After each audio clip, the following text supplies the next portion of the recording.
안녕하세요. 강호러입니다.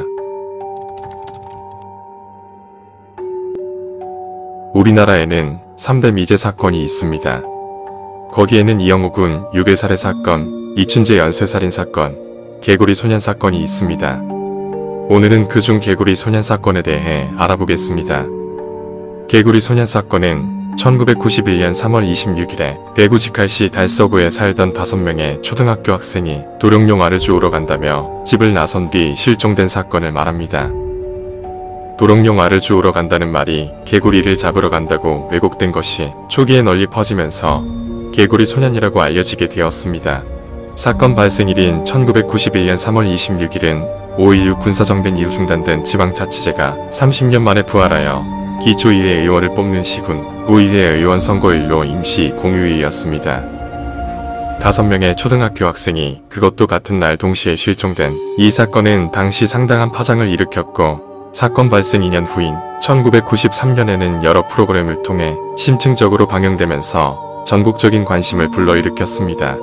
특히 공중전화 카드, 엽서 등은 물론이고 심지어는 어린이 만화 비디오 테이프 등까지 대대적으로 캠페인이 전개되면서 남녀노소 대부분이 이 사건에 대해 인지할 정도였습니다. 당시 정부는 경찰과 군을 대대적으로 투입하여 현장 주변을 샅샅이 뒤지고 전국적으로 수배 전단이 배포되었습니다. 하지만 뚜렷한 성과 없이 미제 사건으로 묻히는 듯하다가 사건 발생 11년 6개월 만인 2002년 9월 26일에 성산고등학교 신축공사장 뒤쪽의 와룡산 중턱에서 아이들의 유골이 발견되어 전국이 충격에 빠졌습니다. 끝내 아이들의 사망 원인조차 제대로 규명하지 못한 채 2006년 3월 25일 24시에 공소시효 15년이 만료되면서 미제 사건으로 남았습니다.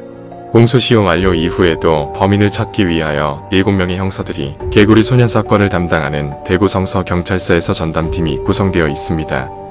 실종된 5 아이들은 다음과 같습니다. 우철원군 13세 6학년 1979년생, 조호영군 12세 5학년 1980년생, 김영규군 11세 4학년 1981년생, 박찬인군 10세 3학년 1982년생, 김종식군 9세 3학년 1983년생. 그중 생존한 아이는 다음과 같습니다. 김태룡군 1982년생, 당시 3학년. 그는 아침밥을 먹지 않았기 때문에 밥을 먹고 가겠다고 했고 결국 유일무이한 생존자가 되어버렸습니다. 그런데 2002년 9월 26일에 와룡산에서 도토리를 줍던 한 시민이 유골을 발견하였고 유골을 감정한 결과 소년들은 타살당한 것으로 밝혀졌습니다. 하지만 범인은 끝내 찾지 못하고 2006년 3월 25일자로 공소시효가 만료되어 수사가 종결되었습니다. 이 사건은 오랫동안 전 국민의 관심을 끌었으나 해결되지 않았기 때문에 무성한 소문을 불러일으켰습니다. 1992년 11월에는 돌아오라 개구리 소년이라는 영화를 제작하기도 할 정도였습니다. 그리고 2003년에 가수 MC 스나이퍼는 개구리 소년이라는 노래를 내기도 했습니다.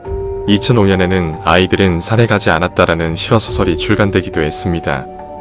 국민일보에서 한 아무개 씨가 2002년 9월 28일 대구경찰청에 2002년 7월에 30에서 35세의 남자 1명이 구두를 닦으면서 사격 중 5명의 소년이 갑자기 나타나 2명이 총에 맞아 이 중 1명이 숨지고 1명은 다쳤으며 이 사실을 은폐하기 위해 5명 모두를 다른 곳으로 옮겨 목을 조르고 총을 난사해 죽인 뒤 매장했다 라는 말을 했다 고 제보했다는 기사를 보도했습니다. 1999년 상반기 중 국내 모 사설 주간지에서 개구리 소년이 실종될 당시 인근 군부대 사격장에서 총기 사고가 발생하여 안매장되었을 수도 있다는 기사를 보도하였습니다. 1992년 8월에 경찰에서는 한센병 환자들이 병을 고치기 위해 아이를 유괴해서 죽였다는 헛소문을 믿고 한센병 환자 종착촌을 강압적으로 수사하여 한센병 환자들의 항의를 받았으며 그 당시 헛소문들은 1996년 1월에는 김종식 군의 아버지가 아이들을 죽여 집에 묻었다는 한국과학기술연구원 프로파일러인 김가온 씨의 고집센 주장이 있다면서 김종식 군 아버지의 집 마당과 화장실, 구들장을 임의로 발굴해 무리를 일으키기도 했습니다.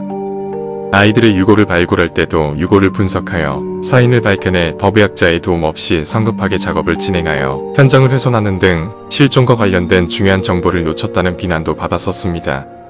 특히 2002년에 유골이 발견되었을 당시 유골이 뒤엉켜 있었고 옷을 얼굴에 덮어놓은 상태였던 것에 대해 경찰은 5명의 아이들이 와룡산에서 길을 잃고 헤매다가 조난당해 추위를 피하기 위해 옷으로 온몸을 덮었을 것이라고 성급한 추측을 하였고 심지어는 저체온증으로 사망했을 가능성이 크다는 주장까지 했습니다.